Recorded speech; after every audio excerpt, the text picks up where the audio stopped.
What's up, peoples? Hello, My name is Matt. my name is Isaiah. We are, I guess, I don't know, We'll say Blind Mice Productions. Blind Mice Productions, yeah. Yeah, we'll say that. And this is our first ever little podcast video thing. So, If you can say that. yeah, we're just testing out the little waters and seeing how cold or hot it is. Yeah. But, yeah. Well, And to make this interesting, we decided to spice up, since it's going to be the first one, to spice this up, and Isaiah has decided to take about, I don't know, 2.5. I do a couple, like at least a gram up before fucking consumption. Well, yeah, so I guess so, like, So I think I was saved, honestly. It was a terrible fucking mistake. anyways, he took some mushrooms, yeah, and I'm sober, so we're gonna have a little fun conversation about this. We're gonna see where shit goes. We'll see how it goes. Okay. But, Alright. Well, I'm gonna open it up with whatever the fuck I have right here. After 6 days, Jesus took with him Peter and James and John, his brother, and led them up a high mountain apart. And he was transfigured before them, and his face shone like the sun, and his garments became white as light. And behold, there appeared to them Moses, Elijah, talking with him. And Peter said to Jesus, Lord, is it well that we are here? If you wish, I will make 3 broths here, one for you, one for Moses, and one for Elijah. He was still speaking when lo, a bright cloud. Bro, there's sorry, I can't even finish. Damn. Like the apostles were so fucking astonished, bro. Can you imagine seeing people that are supposed to be dead? Okay, these people are supposed to be dead. They're like ancient lords in your fucking in your people. You know what I mean? Like, these are people you hear about growing up. It's like as if Biggie and Tupac came out of the fucking ground. That's exactly what the fuck Moses and Elijah were. They were Biggie and Tupac, but of another time. That's so stupid. Don't quote me on that. Don't quote me on that. The point I'm trying to make is it must have been so real. Like, the only conscious construct that he could come up with. I could make 3 broths right now for you, Moses and Elijah, while Jesus was still talking to them about life or death. Literally. That's insane. That like makes us like into like, it makes me feel like a nurtured baby. Does that make sense? I guess, yeah. Because he talks about how we're babes. You know, he takes the things of this world and gives it to babes, like babies. The things that are supposed to be like powerful and wise and treasure. You know, they think so. Like the people, it makes sense why a world would create itself to be some kind of masquerading ball instead of herbal environments and, you know, Mother Nature with with electricity and, like, you know, implying these things because we stray from it. Because we are just babies. Like the ones that are so afraid that they have something don't say anything.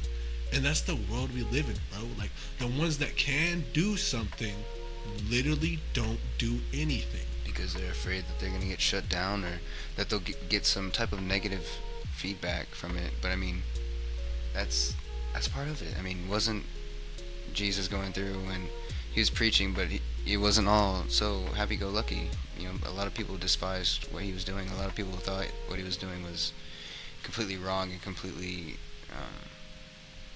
I don't know, it's like if you relate that to now, nothing has really changed. Like, people are still, like, gonna overwhelm you if you have some type of outlandish idea, if you have some type of, like, view about something. Like, even, like, there's just really simple, basic stuff that we learned, like, as kids, that nowadays it's just, you can't really talk about that in your own perspective because you're gonna get shat on. You know, people are gonna like think you're some type of demon or whatever just by speaking your opinion, and that's just how things have come to be now. Yeah, bro. Even when people have like actual, sorry, bro, I'm crying because I just like unveiled like some fucking trauma, but like a good trauma unveiling, Yeah. upveiling, like realizing like I've allowed the enemy to take from me the joy of Christ, and what that is, bro, is like putting myself involving myself, like using myself, like Isaiah's restored. Why not show him every now and then? And that's kind of what you have been doing. Is like now you're on a I've only different been level. doing it with music, bro. Yeah, If I'm being truthful, that's the only way I've been doing it. but that's a start because, you know, music is a language that everybody understands. This is Every true. culture has some form of music, some form of religion. So I mean, that's got to mean something. So maybe that using that music that you are doing is a doorstep, is just a door, like the first door, you know, the first floor of this giant hotel that you're about to own. You know, I don't know. That was a stupid type of analogy, but I mean, it's no, like, no, it's like you're walking up to something big, and it's like this is the first step, and that's what I've always said, bro. When I was a younger kid, see, I'm telling you, I know God has my body and my mind, but it's my heart, bro. My heart wanes and waxes. My heart is the one that is beaten down and made of fucking cast iron, bro. It's so weird because I thought it was always the other way around. I always thought it was my mind is what's the problem. But when you put it in terms like your heart is not, you're not allowing blood to flow into it. You're not, you're being constricted. You're not allowing it to be full. yeah. I don't know, bro. And I think a lot of that, like not allowing ourselves to be the fullest that we are, is ourselves. Yeah. The doubt that, I mean, just doing what we do, you know, even going to work sometimes, I doubt myself, and I'm just like, you know what? What is that voice? Where is that coming from? It is what it is. I've done this so many times, so many times before. Like, what's different now? So just do it, you know. Yeah. So back to it, like, how did you get to where you are, like, with faith? And, like, how did you discover Jesus, and how did you discover? Something very similar to what I'm doing right now. Yeah. I was really just like, I was wanting something, bro. For the longest time I can remember, I've been wanting something.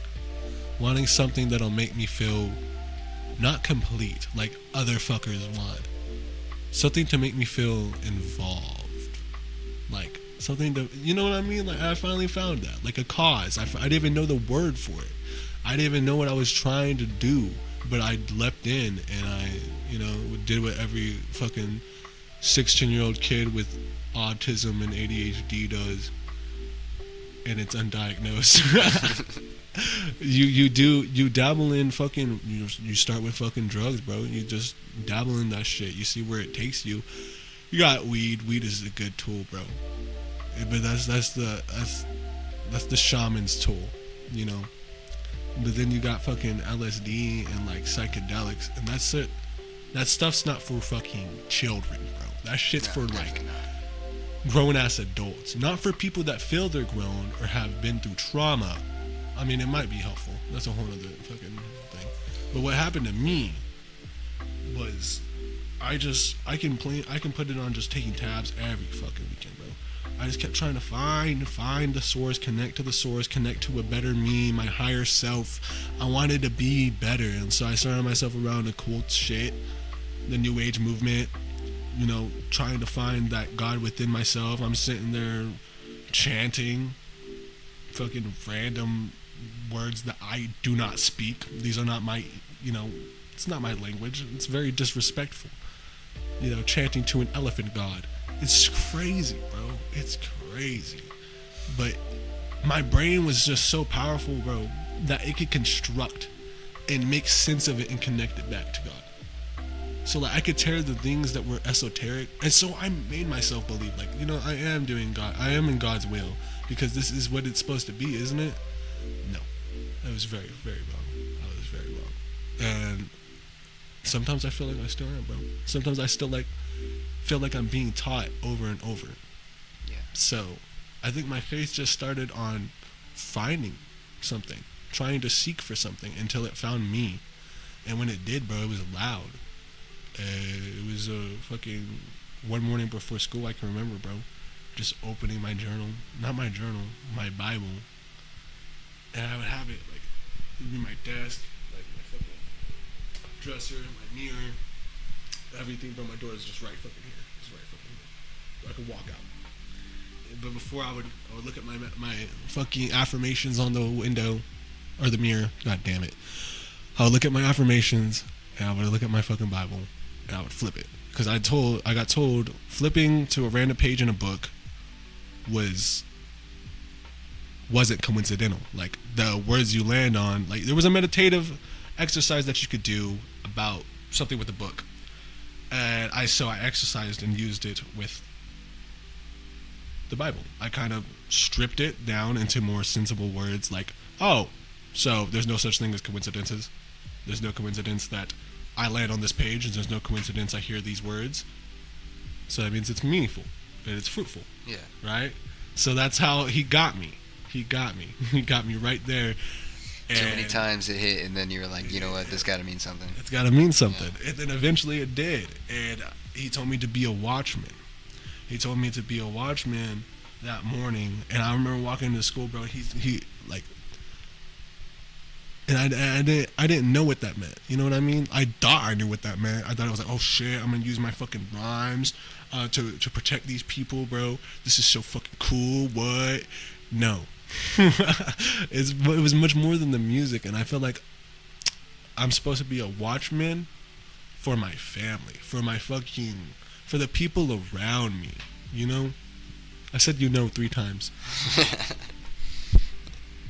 I mean, it makes sense though, because like as you're growing up, you do feel like you have to take on this responsibility of becoming that person that provides. And like in your case, like you really did have to become someone that provides, and you did that. So, you know. It's like everything. I don't know, bro. I feel like I didn't have any control over my life until just a couple years ago. Yeah. Why is that? It just feels like it was set up for me, bro. Like every little thing, every like mistake, every fuck up, every want, every need, just led me here. Yeah. Like in the same place that I was crying. You know what I mean? Like it's like finally like getting through with a breakdown, a mental breakdown. I'm like, oh shit, everything's good. Yeah. Everything's good. Yeah. I mean, look at what you are doing now. It's just like you cannot say that there's some type of foolery or something like that in your past that was putting your stuff together and put you are. Yes, man. There was definitely a person behind the scenes making shit sensible. Yeah. And out of all the nonsense, out of all the chaos, and I think that's what God is that he's a person that goes inside the chaos. He's a person that goes inside the chaos and he constructs it. You know, like I think there are some people that have that Godhead. You know, that because if it's a body, I feel like there's some people that have to be up there too, but they're not him. You know what I mean? Like they're filled by him. They have that's what like when I say like all the thoughts and shit in my head, like everything just seems so aligned. Like I wanted to do this, I wanted to do that. It just seemed like I was being filled from another person. Yeah. And now when I finally realized it was God, and like I finally put it together, like it was my life was a battle between the devil and God the entire time. Like that's all it's ever been, and it still is, because if we can impact people with the shit that we have to say, bro, you know how many lives we could save? Like not even uttering his name, people save so many lives through music. But a simple utterance, bro. Like, and though I don't know, dude. It's just it's an error we're coming across. It's an error coming across. Like, you gotta understand. We use these words like power. Like, we understand where they're coming from and how to use them. But to layman, simpleton minds, what I'm saying is fucking like out there. You know what I mean? Yeah. Yeah, I mean, because, like, there are eras, like you were saying, there are waves of things that happen. You know, religious eras, you know, musical eras, you know, things like that that tend to repeat itself, you know. So, I don't know, nothing is impossible at all, like, especially through him. There's so many things that, like, even in Bible stories, or just the Bible in general, you know, just so many things that are miracles. You know, it sounds really cliche, but I mean, hey, that just proves that there's something really cool out there, really cool. So I mean, Yeah, bro. I think the first time I realized that there was an actual God and he was real was there was just 3 moments. There was 2 moments, not 3 when I said 3. The first moment when I figured out how powerful God was and how he literally was, I don't know, bro, because they talk about a Trinity all the fucking time. They talk about a Trinity, and it's important because the threefold Trinity, you understand that you can literally understand everything else, like in life, because this can't work without this working. This is happening because this needs to happen. Yeah. It's that same fucking chaotic storm of understanding that I think it's scary, bro, because you're uncertain, because so many things can be created there, but you're uncertain to what they are. So you would rather be, comfortable with familiarity.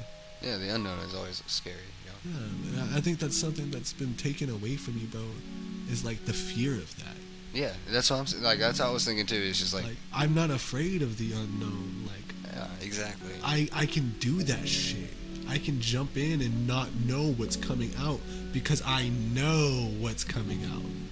You see? Yeah. Like, I don't know, dude. It's just, I think I'm becoming a different type of fucking human being. I think I'm becoming more human by becoming less human. And this is just a simple realization of that. Yeah. Need to go, letting go and shit, dude. There's just so much that I need to let go. Yeah. That's another topic, bro. Letting go of shit. Letting go can be kind of hard. I mean, especially with certain things, like how impactful it was. But I guess it depends on how or what you're letting go of. Like a relationship, letting go of a relationship, that's kind of, it can be difficult sometimes because like how long you've been together and how much time y'all spent together that can be kind of hard to let go of. But going back to that chaos, it's just you come to accept the fact that it was meant to go a different way than you thought it was, and you got to be okay with that. And that's, I don't know, one of the good things that believing in God and following whatever you can. He makes sense of what you can. I think that's what the importance of being surrounded by more people that are open to the communication. Mm-hmm. Because then he can literally use you. Like, he can literally, instead of you being like by yourself in a room crying, that's the importance of church, you know what I mean? That's the importance of everything. Friendships. I just feel like I've been so closed off to that reality. I feel like I've been really closed off to that, like understanding that people will actually be kind to you. There may be people that actually are loving, but they don't want any lustful desire. You know what I mean? Yeah, like, yeah. It's just interesting. Yeah. It's interesting when you let go of shit. If I let go of the labels and just the fabricated falsehoods that we put between each other, the things inside my mind, bro, they want to understand why it is I feel that way. You know what I mean? It gets intrigued why I am so intrigued by lust. But then when you remember lust is the lowest vibrational frequency, it makes sense. Because that's where the devil lies, bro. And he can literally take it away from you. If you're playing in that ballpark, if you're playing in the ballpark of lustful desire, he can twist your life, bro. Like, and I've seen that shit. Yeah. You know what I mean? I've seen that shit firsthand. The devil take control of my life, and for a long time, I thought I was in control, but I wasn't. Yeah. And not being in control is one of those things that's so frustrating. Kind of hard to understand. Yeah, because you don't understand a thing at all because you're not in control. It's just Yeah. I mean, yeah, there's plenty of times it's just like you just kind of accept what there is, accept the fact that you're in, and just be like, alright, what's next? Yeah, bro. What is next? You just gotta keep a smile on your face and keep that positivity flowing. That's how you get through it. Trust God too. I don't know, bro. I think there's something here that can be used, that can be given, and that matters, And I think if I just take the time and I were to diligently extract it from my mind and understand that it has importance, if I were to slow down, simply just by slowing down, bro, I realize a lot of my brain scrambling is a lot of calculating. Yeah. Like a lot of calculating. It's not scrambled, it's calculating. And if I just let it slide, bro. Just let it be. I can feel like actual fucking peace. Yeah, and that's one thing that I've learned as well. It's just like if you just, that's my statement before. You just accept it as it is and just keep going. Yeah, and bro, that's just exactly what the fuck you were saying. That's exactly what the fuck you were saying. And I think that's all he says too. Yeah, he does say not to worry, not worry at all. Yeah, he says not to worry at all. He's got it. Don't worry. So what do you do then if you're not worried? I think you live happy. Oh fuck. Like you live a little bit more content, and that's a big thing nowadays. Cause like, look at everyone else. Everyone's envying everyone else. Actually extracting that and implementing it into I don't know, bro. There's just so many things that can happen right now. But after this, I know what's gonna happen. Yeah. You know what I mean? Yeah. There's so many things my mind wants to talk about and wants to feel, but if I were to narrow it down, it would simply be finally feeling like I'm me. You know what I mean? And I think I can just circle that all the way back to God, because I had no idea what my process was. I just asked to be torn apart like a caterpillar inside a cocoon, to be reborn, piece by piece. Yeah. That's what I mean. I tear you limb from limb. It's just, that's where it comes from, because I think like that, bro. The most painful parts of my life are probably him reconstructing it, because I can finally see the fucked up pieces. You know what I mean? I can finally see the fucked up mind games, the fucked up little shit, dude. It's so weird when you let go of yourself and you allow other things to take control. And it can be bad, right? Yeah. But when you allow the right thing to take control, it could be really, really fucking good. Yeah, I've noticed that too. But what's interesting is that you're not involved in any of it. You're just making the decision. Yeah. So, who's really all powerful? I mean, yeah. I don't know. It's like we're just here to experience things. As long as we live good lives, and it's, I don't know, for me at least, and maybe for you as well, it's really easy to be a good person. It's just, it makes you feel happy whenever you're able to give to people and notice that their day gets better just by you doing something super. That's where I'm trying to get, bro. That's where I'm trying to fucking get, and I think I will, and I think I just have to believe that.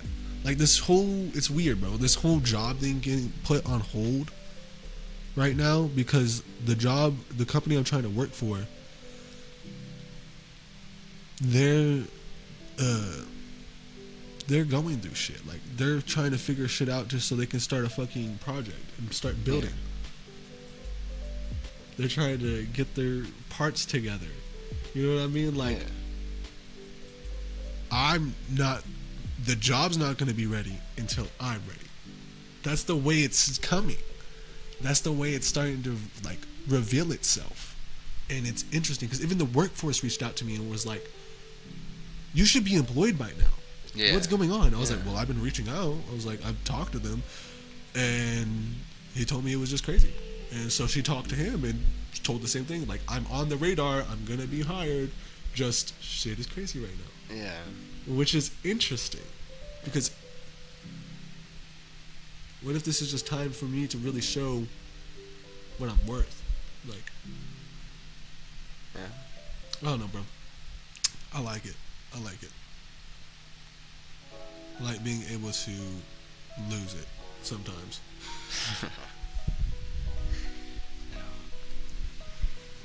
So, yeah, like with all that stuff, like it does feel like sometimes like you just it sucks going through something or whatever, but then like after you're through with it, it's like, oh, that's what that was probably for, or that's what that probably meant. Because I don't know. To me, I'm you know, I'm able to put my own conjectures about what things mean in my life. But again, that's my own perspective. Like, I don't really know what it means until I know what it means. You know, like.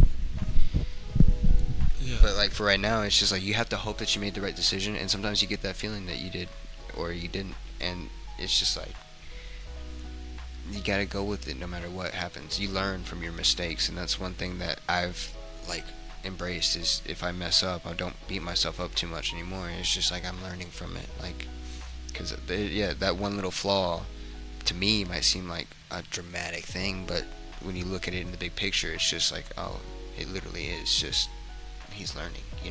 No one's perfect. Nobody is ever going to be perfect. So why put yourself to that expectation and that standard? And nobody else should put anybody else to that standard either. So, Dude, I think this is going to be very enjoyable. I think it's going to be very enjoyable for whoever's Yeah. watching this shit. perhaps. I like it. So let's. Why are we here? Why are we doing this? Like, let's talk about this. Because, well, I was about to lead with I like it. Because being able to put, like, bro, imagine being a fucking Jew. I always like putting myself in their time with the shit we have now. Because wouldn't it be the same fucking thing? How do you mean? Because it's what distorts it. I mean, it's what distorted everything. Technology, video, photography, like Judaism? I'm very confused about what you're getting No. at. I'm so sorry. You said Judaism and it kind of floated. I was like, what, are you trying to implement something here? No. What I'm trying to say is like technology, bro, is like it's a virus. You know what I mean? It Yeah, literally definitely. is a virus. Technology, all this. The internet, they didn't know what the fuck they were doing. They were like, yo, let's do this shit and let's see what happens. Let's Yeah, connect let's see what everyone in the world to each other and see what happens. It was a literal experiment, bro. It was a literal experiment that they gave to the people, and it made its own world. Like, there's little worlds inside. When you really get attached to the virtual shit, dude, people can be on their phones talking to, I don't know, dude, it's so weird. It's so weird to me because I'm not like that. I was never like that. I would never have a fucking phone. Yeah. I never texted people. Yeah. But when like hearing from other people, like seeing people like on their fucking phone, just like going from here to here to here, they're literal cyborgs, bro. Like Yeah. Wally got that shit on point. Yeah, bro. And I've said that like a couple times before. Is like, yeah, we are kind of. I've heard this before. Is like we are kind of already cyborgs because most of us cannot live without we a can't phone. live without it. You need the phone to at least wake up. And Make calls. Do like for me at work. I cannot go without my phone You know because what's I have crazy, to bro? use an app. I haven't had a phone in so long, and I naturally wake up at 5 a.m. Yeah. See. That's weird, huh? That's weird. It's weird shit, dude. I feel like it distorts you. I feel like that's what it does. Is it distorts you. I feel like So why do you like this then? If it's distorting us? because I'm not distorted. So like, That's pretty bold. yeah, like I can take whatever this is and I can use it for good. And I think that's what someone in the back room was like hoping deep down in their soul when they pressed that launch button for, .net. When they really fucking threw that shit out there and just threw the whole world underneath the net, literally.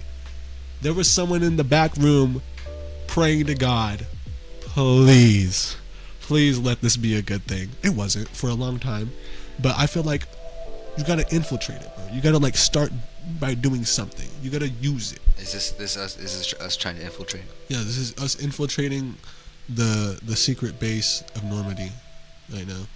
Oh, good one. Yeah, I mean, you're very. I don't think Normandy was a secret base. Was it a secret base? I don't know. It's history has been. I don't know. I need to watch something, read something a little more. That isn't from a school textbook. It probably isn't a school textbook. Yeah, I'd take the one not from the school textbook. I'll take the one from like a fucking library, buried under fucking rubble. I'll take that book to teach me about the days of Normandy. So do you think like, let's jump to our passion now, because the reason that we are doing this, podcasting is because we are trying to be musicians. We are trying to be influencers in a sense. We are trying to be people to inspire other people. So doing this, like, do you think, I mean, of course we have good intentions. Everything starts out with good intentions. Yeah, bro. And I want to keep that, because what keeps those good intentions? What is the one thing that we started doing and the one thing we started believing? I mean, God, that's one thing. That's it. That's all. That's all you need, I think. So, like, I mean, look at your past. I don't know how, like, I don't know too much to say, like, a bunch about certain topics, but I will say this. Look at some people that have really weird, fucked up, shitty backgrounds, or shitty childhoods growing up, and had a bunch of things happening, a bunch of humbling stuff happening to them. And then they just lose it. Well, not only that, but it makes them a good person. Because it allows them to see. I thought you were going with like. No, Sorry. because like, for myself and perhaps yourself, like just growing up, you've seen things, you've been through things, and you experience things that are just like, make you better. It fucks with your head. It makes you humble. It makes you humble. Even though it's not a good way to get humbled, Huh. it's just like you're humble. That would be the very beginning. That would be the very beginning to keep you humble. Yeah. Is the trauma. Exactly. Because and that would, I think that's that part of that, and then Trauma. our belief in God. Yeah, because trauma, like the what's cool about trauma is that when there's something broken, that's what God likes, is broken shit. He likes when things are broken. Yeah. He wants things to be broken. And when you understand it, like things are all laid out in an organized way. Like, I was supposed to be broken. Whoa, that's weird. Like, oh shit, I dropped this vase. I guess I was supposed to drop that vase. I guess. It's weird. I think it's one of those things where like you don't realize the meaning of it until you're out of it. I think that's the importance of it. I think that is the importance of it, because you're not gonna be sitting there bleeding to fucking death like, oh my God, I can't wait until I wake up out of ICU and can give praise to God. No, I bet you what you're doing is you're dying and you're scared and you're holding on, but God is there. You know what I mean? Always. God is there, and I think God is in any little bit of that analogy. And like with you and your music, you talk a lot about, a lot about God. And like a lot of the songs that I've heard, or mostly every single song, it has some type of scriptural reference or something like that into it. So I think like that on its own too is just like, hey, you're not in this for, the money and all that stuff, all that other stuff that comes with it. You're in it to make a difference, and that's why I think that's one thing that I really, I like about you. I don't want people to lose that, bro, because if I become an influence, let's just go on a whim, hypothetically, if I were to become an influence, if I was the next person, like how I look at X, how I saw X, like, oh shit, bro, he taught me, he showed me like I can control sound. He told me I could control sound, so I controlled it. And I portrayed the message I wanted. And I used God's message to do that. I used God's love, God's energy to portray that message. And that's what I was playing with at first. You know what I mean? Just trying to make it good. Yeah. Trying to make it wholesome. But So it became more. Can I ask you a question? Is like, does most of your music have more of a message to it that you're trying to send out, or is it more like, are you telling a story of your own self in a sense? I'm very much talking to myself. Like half of those songs, if not all of them, are directed to me. They're little like lullabies. They're little. It's like a letter from their pursuits. future self. It's a type of letter thing. from my future self. It's a letter from my past. It's a letter to my future self. Yeah. Like, hey, watch out what's going on ahead. Your fucking mind is spiraling, bro. You gotta get your shit straight. But me, I'm just like, this is a banger, bro. I fucking love this shit. Yeah, like, yeah. it's no, and I have to. It's hard to remember that sometimes, dude. Because I'll go back to it and I'll be like, oh, the shit I was saying in this song is so aligned with what's happening right now. No shit. Like, get over it. Yeah. Like, get over it. I don't know, but it's still fun to know. Like, it's still joyful. Like, I can literally see what's coming a mile away, but that doesn't change anything. It Yeah. doesn't change how I feel. It doesn't change how I think or how I want things to be. Like, I just allow myself to be used in the way I think about it when writing. I just let myself be used. I think about me. I think about the shit I was just like, whatever the fuck my head was in 30 minutes ago. Yeah. You know what I mean? Like, and that's why it's so different each time. And that's why you can really gain a sense of growth. Like, if you were to go back to all the way to break my neck, or Yeah. I'm gonna break my neck, right? Yeah. Which was literally, I'm gonna kill myself. Yeah. Like, And so now it's like pulling the sword of God. And fully the sort of guy. Like, I'm gonna break my neck was a love letter to a girl that never like heard me or never even knew I existed. That's what it was. Yeah. You know what I mean? Like, think about that. Talking to a. Now imagine if God was that girl. You know, no. Imagine if the devil was that girl. You're just trying to attract her. You're trying to get her. You're writing love letters and shit, and nothing's working. But as soon as you let go of trying, and as soon as you let go of that pursuit, bro, something more calming comes. Like, you know, you get it's like a hand from heaven, literally. Like, hey, bro, yeah. what you been up to? Yeah. Like, how have you been doing? Or a random girl walks up in your life, bro, that you haven't seen in fucking ages. Just shit like that, dude. I don't know. There's like, it's rebirth. It's rebirth. Like, I was so young going through that shit. You're not gonna know what's going on. Like, there's probably 13-year-olds, 15-year-olds right now going through rebirth. Literal spiritual rebirth, and they have no fucking idea because they're not taught it. They're not aware of it. This isn't. It's outlandish already. Yeah. So it's gonna be converted into hormones, mental illness, pills. Yeah. Yeah. Exactly. Like, you see, like Put it down. Yeah. when you neglect the spirit, you really neglect you, Yeah. because there's a lot of things that could be handled just by you getting your shit together. Yeah. You know what I mean? Yeah. Yeah. But we would rather implement more chemicals and make it more fucking crazy. But I'm not going to say that some of us don't need those chemicals. Because, like, with me, like, I can notice, like, when I'm on shrooms, bro, I feel like the most normal person I can be. But off of them, shit's rapid. My mind is racing. I'm not here. Like, I'm not here. Like, it just feels different. Yeah. You know what I mean? But if I were to be medicated and to ground a little, I believe there could be some sense of understanding. Like, because now knowing, like, I'm autistic, I'm bipolar, I have fucking, all the illnesses. all the illnesses. Like, put them in a box, put them in a basket, give them to yourself.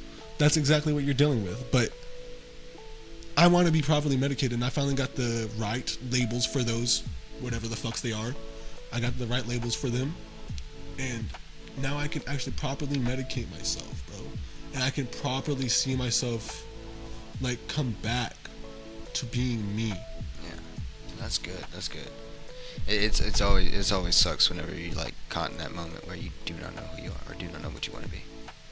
Yeah, bro. the wheels of time, caught in the cogs of wheels. Of course, man. Yeah, it's just the spider webs. So whenever you're writing and whenever you're doing your thing and rapping, like, are you expressing and releasing some type of pent up stuff? Like, I mean, that's a common thing for a lot of artists. It's just like whenever you play, you just like you're releasing this pent up emotion. That's what you write about.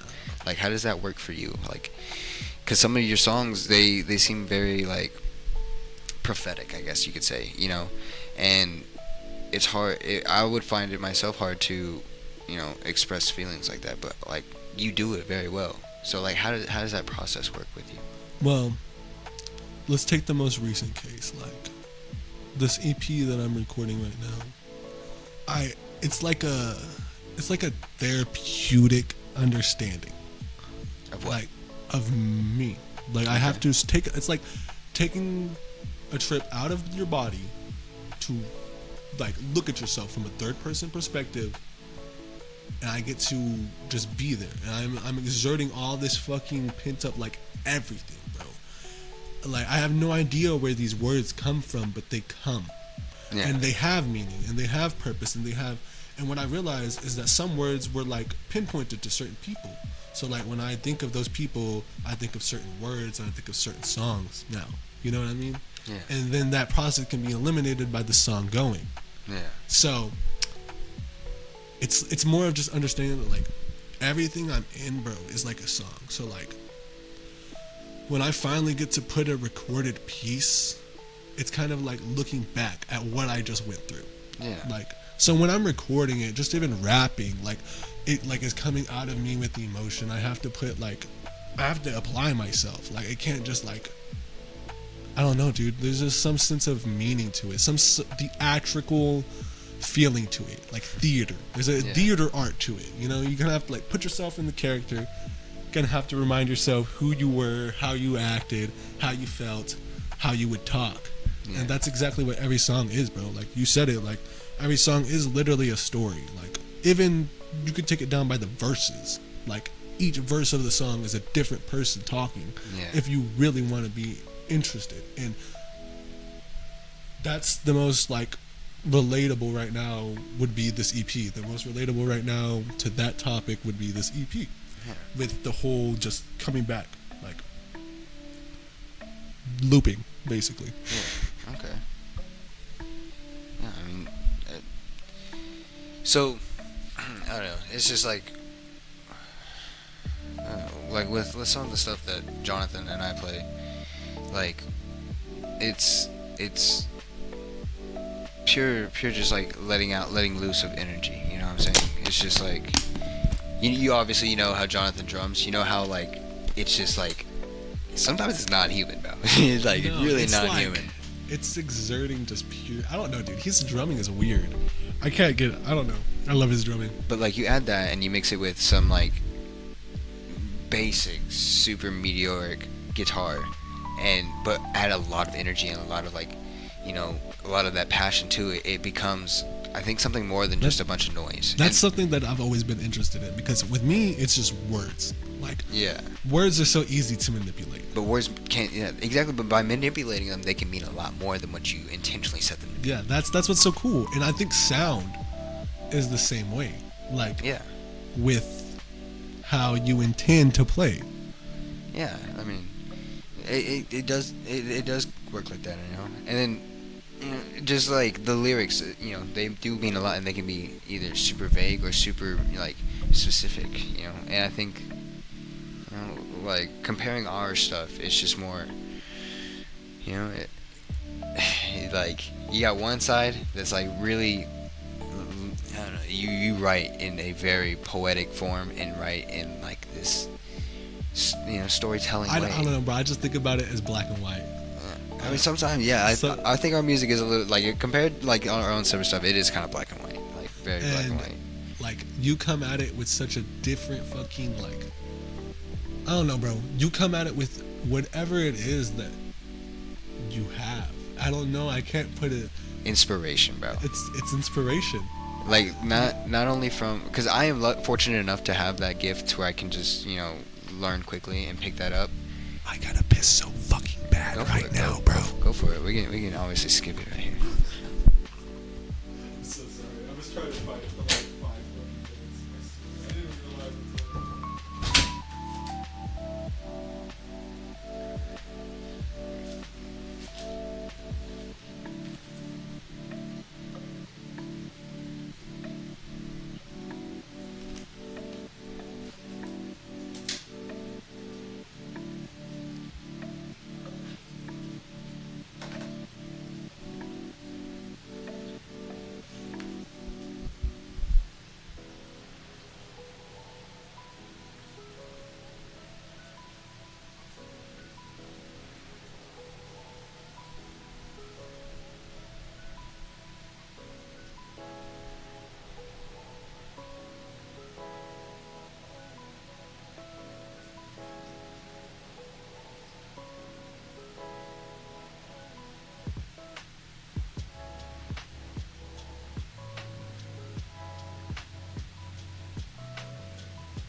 Yay.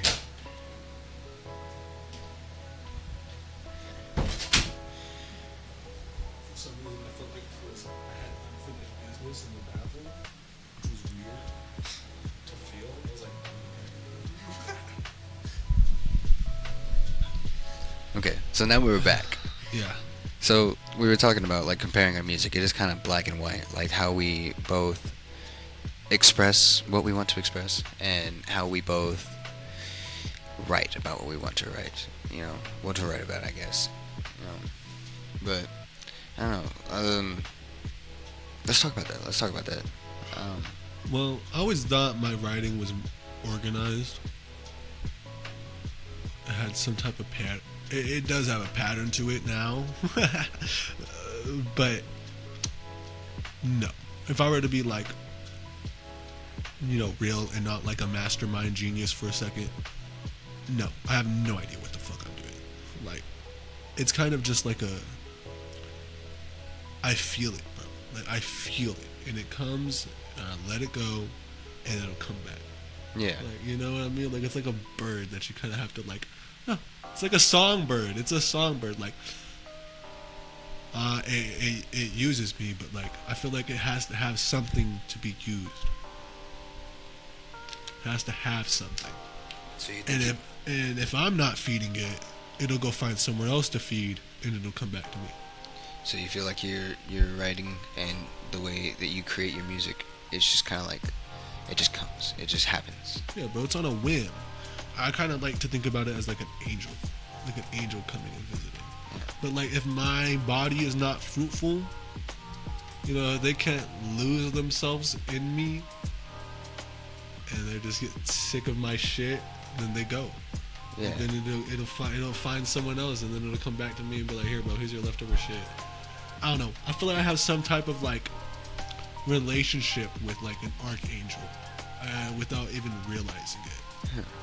Like, and that because Michael's supposed to be a messenger. You know what I mean? So he's supposed to be messenger. He's supposed to be communicative. He's a communicator to humans. So like, it has to come from somewhere, bro. It's like power. It's like an energy cell. Yeah. It can't just. I agree. Can't just be there. Yeah. Yeah, that's how I feel. Like, dude, I'll sit here and write something, bro, and like I'm just trying to come up with something catchy or whatever, and then I'll sit there and come back to it. It's like some really crazy shit. Yeah, it makes a lot of connections, and it means something like way different than I thought it was gonna be, way different than I thought like I was gonna make the song about. And then, but it works, it all works, and I'm like, what? How does that happen? But it's just like that's why I call it inspiration because. I don't know. That's how I give credit, because I wouldn't be able to do anything, that I do without him, without, his gifts and blessings that he's given me. So I'm not gonna like. Yeah, bro, I'll never shut up about that. Yeah. That's something that I don't think we should ever be unapologetic for. That's something we should be unapologetic for. We Yeah. should never have to apologize, because that's like. But this is what these people want from us, like those elders at church that be just there, like, oh my gosh, I'm so glad to see you again. Yeah. Like, you know what I mean? Like, Yeah. this is what they want. Like, y'all want us to do this. Like, we're the next generation of. And there are other people doing it, bro. I found a group called the Riders. Dude, Riders. That's their name. It's just Riders. And I like it. Because they're just, I don't know, the imagery, bro, just riding. Yeah. They're just there on that road going. It's the same fucking person. Same fucking person. Same fucking feeling. It just, like, exerts itself in a different manner. Like, you're born in Minnesota, bro. You're gonna surround yourself by Minnesota. Like, what the fuck? You're born in small town Merkel. You're gonna bury yourself in small town Merkel. Yeah. But that doesn't mean you're not a person that can like is less than a person from Minnesota. You're not, you see what I'm saying? Like, Yeah. fucking Minnesota. I don't know where the fuck. Minnesota is beautiful. I always liked that because it was just Minnesota. Minnesota is beautiful. Is it really? So beautiful. Dude, the mountain, like, dude, being in Texas, my entire life, dude, going to Minnesota just for like a month, bro, and getting to like, Exhilarating. it was so beautiful, bro. See, that's the treasure about like sightseeing, bro. Because I wasn't even sightseeing. I was working. It was just Right, like I was so right. fortunate to just But- like be there. But that's what I'm trying to like captivate is like you're a person, bro, that can like I see where you're at with that because I can go anywhere, bro, and I'll see the beauty in that shit yeah. because I'll have fresh eyes on it. You know what I mean? Like Yeah. I'm not like these other people have been there. Like people that come through Merkel think it's some fucking crazy tourist attraction. And I don't get that either. Even Abilene, bro. Yeah, Like, they think it's like some type of like antique. I met somebody at work that they came from New Jersey, man, and her brother is in Dias right now, but like, and she came and picked Abilene to live in and just to experience it, and it's just like, out of all these places, and I get it, Dias, it's right there, but like all these places, Abilene, bro, Right? To Like- experience it. Yeah. That's weird. like to make, like we see something one So- way, and then like you So finally what get if it. what if we feed into that? You know what I mean? Like what if this is a truck stop? This is a truck stop town. Think Yeah, about it. yeah, it is. It's a truck stop town. Yeah. That's why they built that fucking Oslo because they were like, bro, we're not making money while we're on a fucking interstate. Like Well, this there used to be was something more. This is before like everything boomed. Like this, I mean, this. there used was to be- motels. There was a restaurant. Well, back then it was had cotton gins and all that stuff like that. It had stuff working. Like it had a bunch of farm. Yeah, it was bro, a because farming town. It was because it was an old town, bro. They still did stuff how they were done. Yeah. And then when you don't need cotton gins anymore, bro. No, like that and, shit is, and they just sit there. they just sit there. They're, just They're there. not torn down. They're nothing. Like it's crazy. People used to extract cotton. It's such like it used to be such a like labor task, and now it's just factory. And we think when we think of that as just nothing. Well, no, I mean it's ran by like the people in the machines and stuff. Well, like of I get course. what you mean. Of course. That's some are shady, are a shameful past, of course. But like, honestly, just seeing how things grow and seeing how things change like over time, and just like from being a, agricultural town to becoming just a truck stop town, like that's crazy, Yeah, bro. But, Because like, that's something you're else. right. Because if you notice that the shit in Merkel was all based about agriculture. Yeah. This there's was three a- or four different gens. I don't know. I might be exaggerating, but there's at least two. That's weird, bro. And then they're big too, you know. And then we were known as the Windmill City Yeah. for the windmills. We were just like a fucking battery, bro. Yeah, just industrial, I guess, and then maybe it dropped off. But why is that? You know? Because the Industrial Revolution did. But that's the point. Is there's supposed to be another revolution, like Industrial Those Revolution. Eras, go back to those eras, like they repeat themselves. Yeah, they repeat themselves. So why not let it repeat itself in a truck stop era? I mean, And this time with the tourist attraction.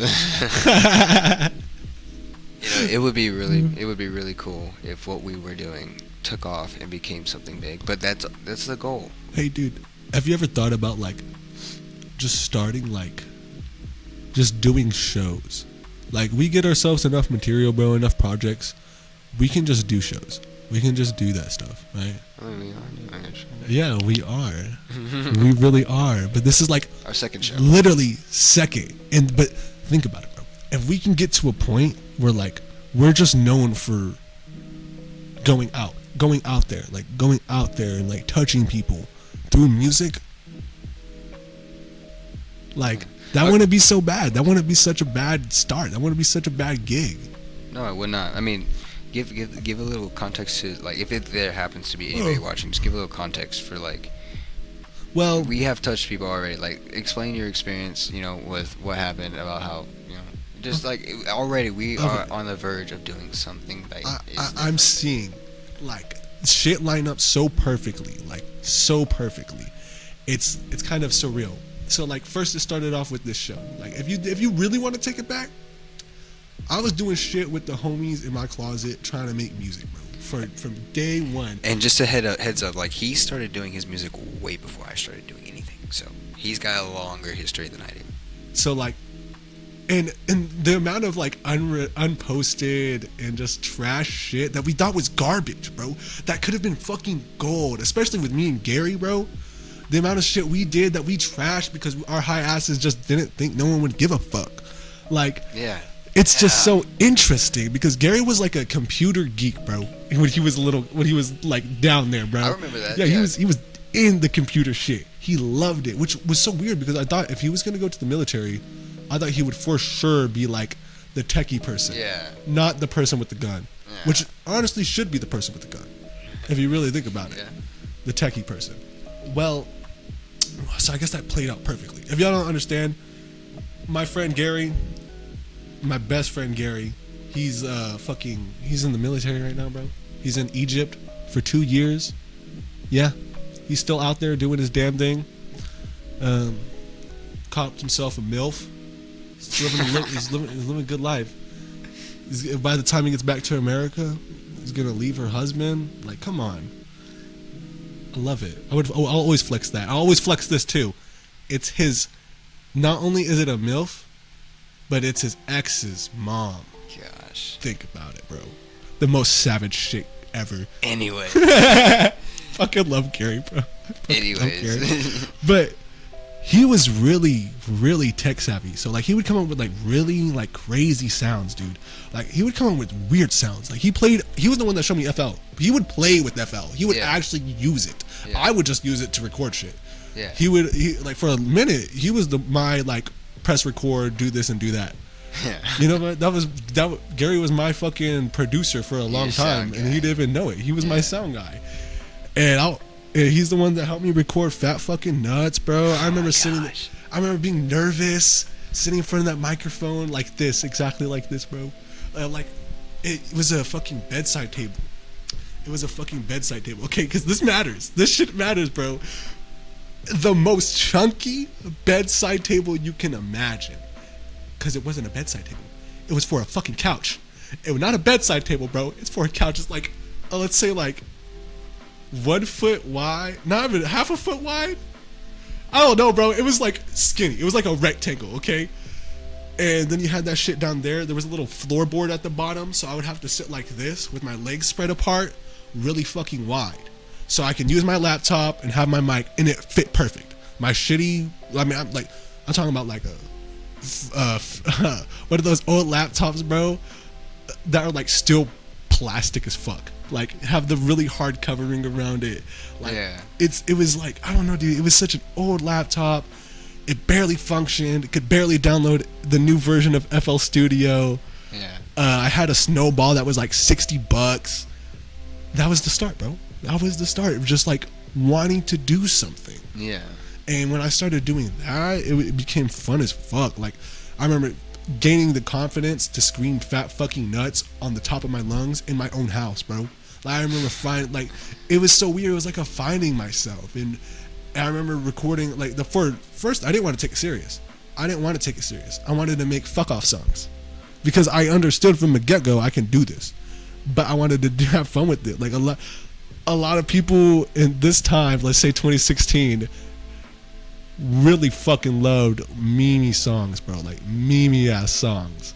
And that's what I was gonna do. I was gonna do that whole thing, but I would have died with an error, bro. I would have been a quick like boop, and then just gone. Like I would have been known as a fucking ear rape. You know what I mean? Yeah. I got saved from that shit. And I actually got to express myself who I am and not, like imagine if I did get the fame that I wanted when I was younger. I would just be known as a fucking stupid kid. Yeah. Like, no one would have taken me seriously. No one would have taken anything after that seriously. Maybe they would have. Maybe Probably now, not, though. probably not. But now look at they all can these take other their own artists. look. You can look back at my old shit, bro. Just the growth. Just the growth. And I remember Chacon deleting his fucking songs, dude. If y'all don't know, Caleb Chacon, he's a father right now. Not the father that you think. He's a pastor. He's a father. He's a father. Okay? And he went out there, dude. He went out there to preach, to pastor. He's in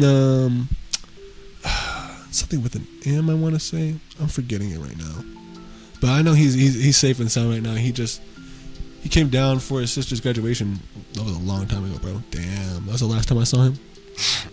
Damn. But yeah, love that man. He was a great musician, though. He is a great musician. Still is. He does still do Oh stuff. yeah, well, I'm just talking about like he's gone. He's even better now. He's reborn as, he raps about Christ. Like literally anything and everything he says is scripture filled, and that's exactly like, if you like what the fuck I do, that's what the fuck I do. Like, he's my like biggest inspiration, I would say, coming from that era. Which is funny because he would say that was what started him with his journey. Like, and I always remember that to humble myself, bro, because like I remember tripping fucking balls, not on shrooms, in a very unprecedented place. Not like this time. Not like this time. It was in a fucking classroom, just fucking off. But he looked at me across this, like it was a moment, bro. It was a moment. He looked at me across the room, our eyes lined up, and he said, "But I can only thank Isaiah."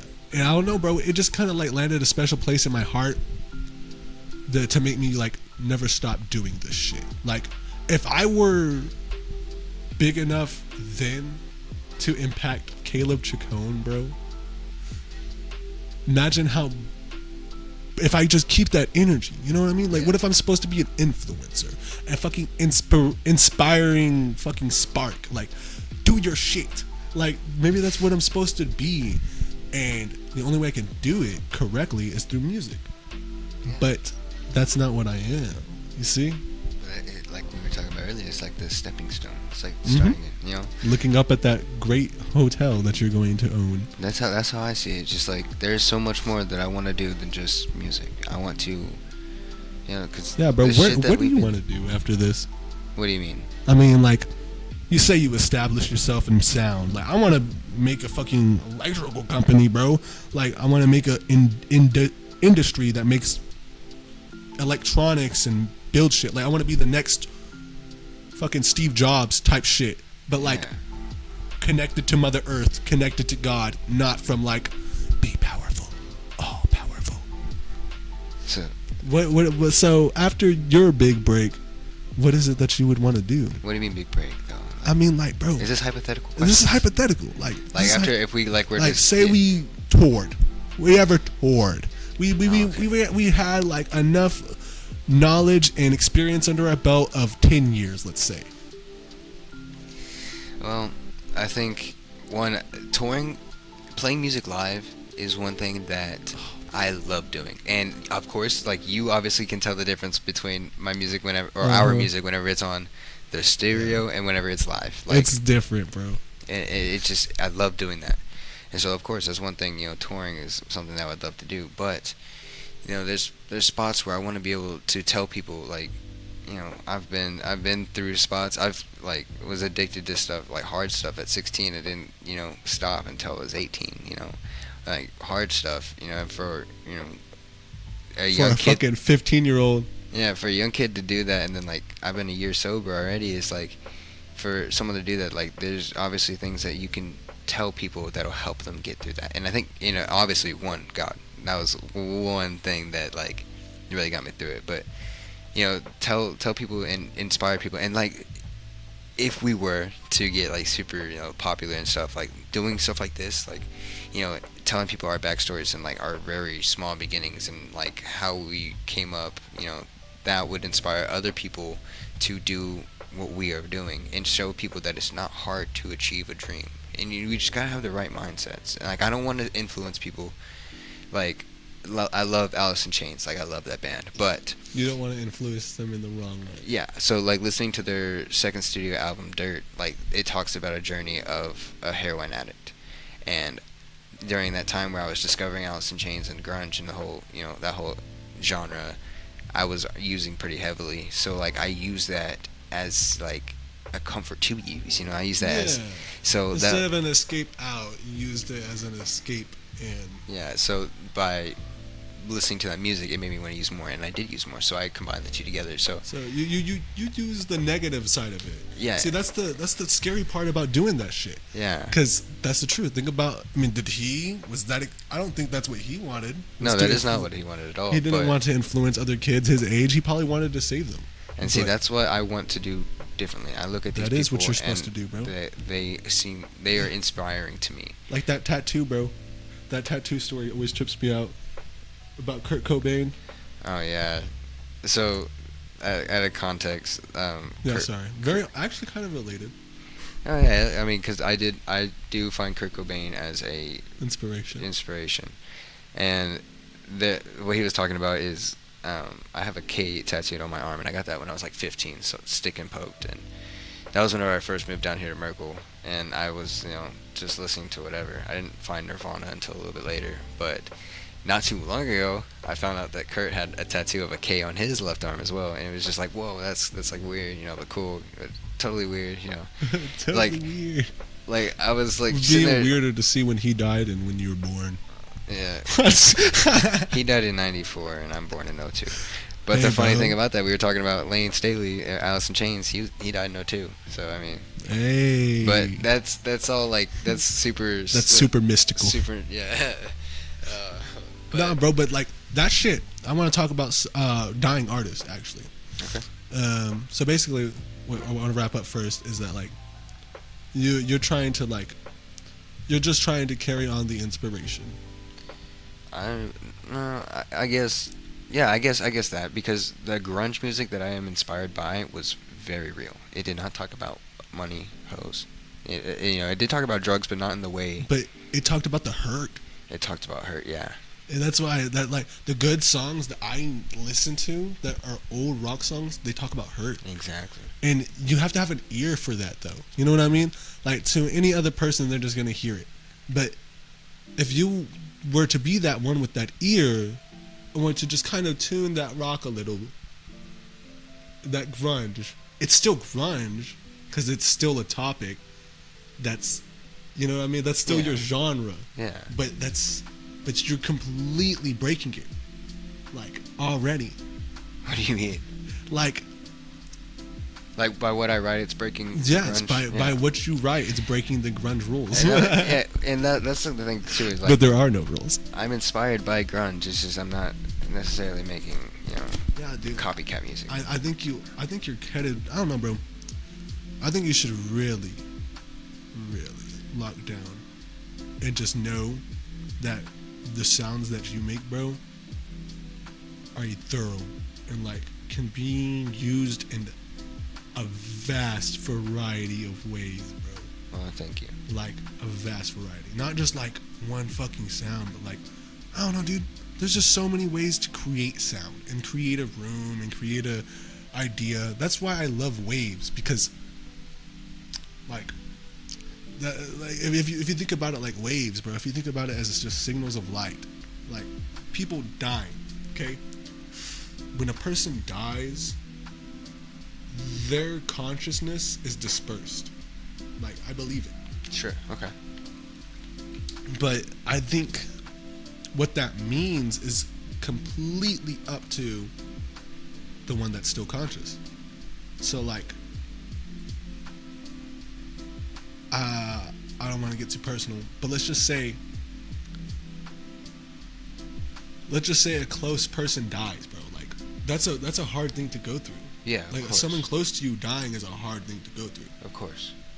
But let's take it as if the way X died, bro. When I heard he died, I was not close to him. So all those filters of like grief, memory, all this and that, those are gone. Like, those aren't there. They never existed. Because you didn't know him on a personal level. I didn't know him on a personal level. I knew him on his impact level. Yes. On who he was. Yeah. So, or at least who he was trying to portray. Yeah. So that's why I always listen to, like, the thing about X, bro, I was surrounding myself around his fucking, he was on this weird thing, it was like a Zodiac thing. It was like a Zodiac sign app. I don't know. It was some, I can't remember the name of the app. It's some stupid thing. But Horoscope, bro. It's an app called Horoscope. I would be on that bitch. I would find his old videos on that shit, dude. Like, he would go live on there. Dude, this man was unhinged. He would whip his dick out and post it on Twitter. Like, he was unhinged. He had problems, bro. But what he had was so weird. Like, because by the time he died, dude, he was only 20. Yep. Only 20. And the times I got onto him, when I started following him, he was like 16. Yeah. So, like, those minimal 4 years of growth were under the eyes of the public, like, widely, like, pushed. Like, but he knew what he was doing. He wanted himself to be exerted. And so, like, when I think about, like, his message and what he was supposed to be, I also think about his person. So, like, it's a lot, I don't know, the point I'm trying to make is it's a lot easier to understand someone's death when you're less connected. Sure, yeah. Yeah, but when you start to really know the person, and I don't know, bro, because even with people close to you, you don't know them until they're dead. Like, you realize how little you implemented yourself in their life. Like, you realize how much more you could have impacted them. Yeah. Like, much more, like, I don't know, dude, it's just so intriguing. So, like, imagine that flip switch. Imagine, like, using that instead of, like, desiring the need to be, like, regretful of it or, like, feel distasteful about it. How do you mean to use it? Like, carry their, like, you know, the whole, like, carry on their legacy. Yeah. You know, that. But, like, in an actual sense, like, I can use the people close to me that have gone, and I can use them and understand that their spirits are around me, bro. Because I know them.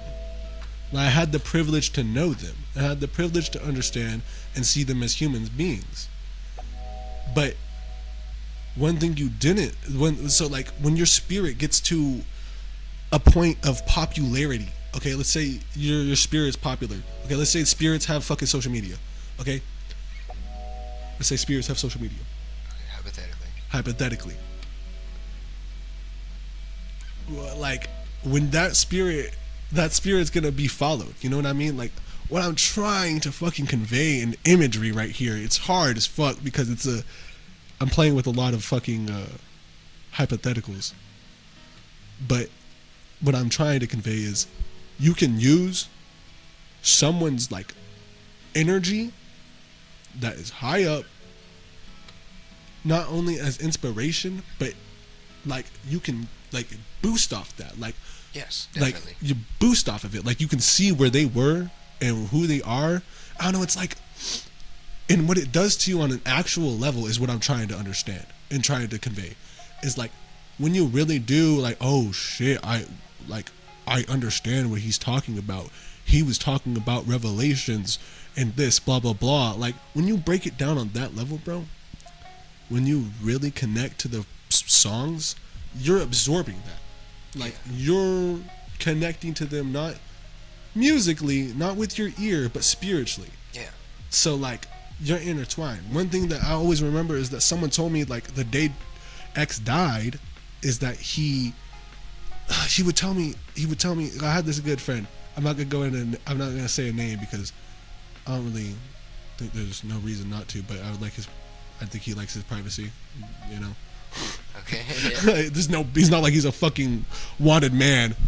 But no. He was kind of like a shaman to me, okay, bro. He was a teacher. And I'm still good friends with him. He told me like One Punch Man. Like you can think like that. You can think like that and you can absorb that energy and you can become that. But he understood it as such an energetically like structured level that like I still use that to this day. Like he told me like he saw X the day he died and that he basically felt his presence. Like he felt his presence, his actual presence, the presence of a dead man. You know what I mean? What does that mean? What does that mean when someone that's supposed to be high up there, you know, it's supposed to be, to them he was a fucked up man. Like if you really realize they thought X was an abuser. They thought X was they recognized him for all the terrible thoughts. Yeah. They never noticed anything. But of course, hip hop's gonna do what hip hop does and they're gonna glorify him. But you gotta have the silver lining there, bro. He was a bad person. Yeah. But he was allowing himself to be used. And so I understood that, bro. And I wanna do that. I wanna be used by the correct thing. I want to actually be used by God and actually see it. So think back to the first, because I know what you're feeling. Think back to the first show. Okay, think back to whenever you were getting up there and I noticed you like close your eyes a second, you kind of start feeling the music. Okay, at that point, like, did it feel like something took over? Like, yeah, you were still working up there, but it didn't feel like it was work. I didn't feel like I was alone. Yeah. I felt like something was helping me lift my back up. Something holding me like back, bro. Felt like something was like helping those words come out of my mouth. Like, yeah. Like I don't know how you think about it, but when I'm like, let's just use one of my songs. Let's just use a verse. Let's take.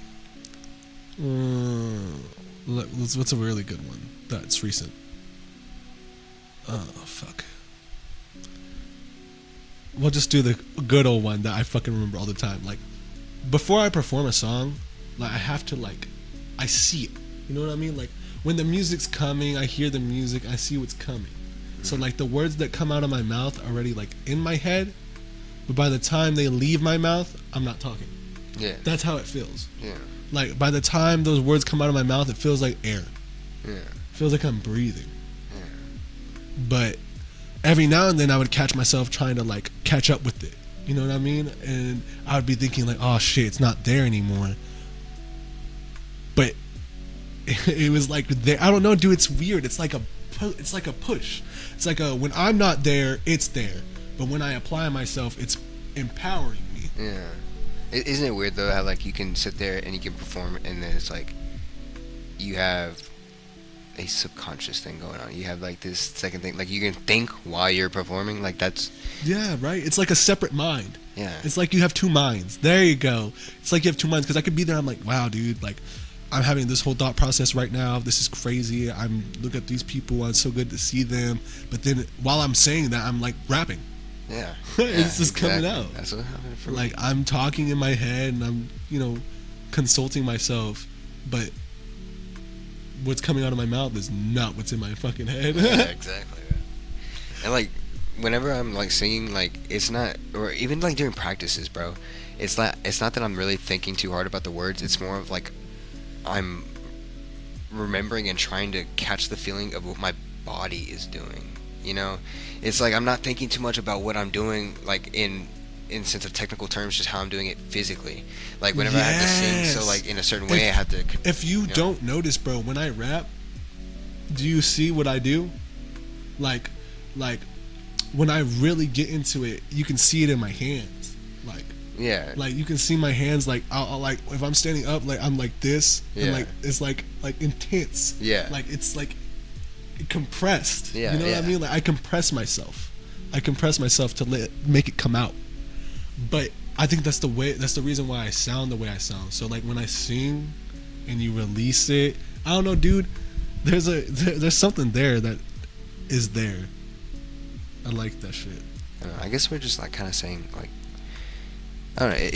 If we were to become something really good and something really big, then this would be a type of how we are feeling, and like what we are feeling. I guess like it becomes so natural. Like playing at shows is like it's like It becomes second nature. yeah, exactly. Because we're built for that. Like, and I believe that now. Like, we're supposed to be those people. We're supposed to be that person. Dude, I've gotten good feedback. You know, even at the show and even afterwards, like people anticipating stuff. It's just like it feels like This we is did what- something already. This is what I can do right now. On a first show, bro. Like, I can definitely do this right now, but I don't know, bro. My mind is always on to the next fucking thing, dude. That's what fucking sucks. Is like, as soon as it's satisfied and realizing where it can be, Yeah, wants to be that's what I'm trying to somewhere get else. you. You're just like, hey, slow down. I know, Let's practice dude. these songs, You do help me with that. You really do.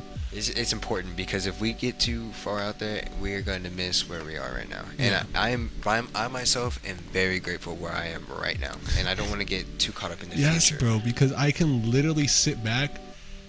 I can sing like at least like a day's worth of songs that have meaning in them, and not other people could fucking say that. That's weird.